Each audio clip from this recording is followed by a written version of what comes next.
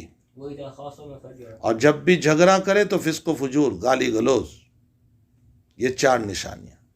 اب یاد رکھو ہمارے زمانے میں، اس کا جواب یہ ہے کہ ہمارے زمانے میں یہ نشانیاں جو ہے نا، وہ منافق عملی کہا جائے گا، منافق اعتقادی نہیں۔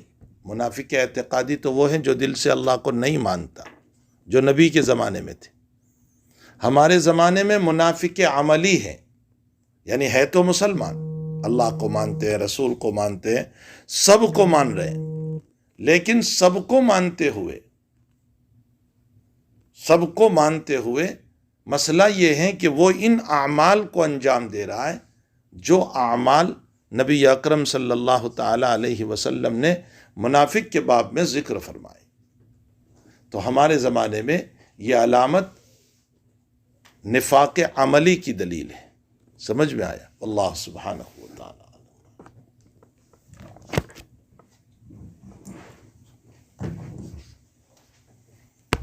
سبحان اللہ۔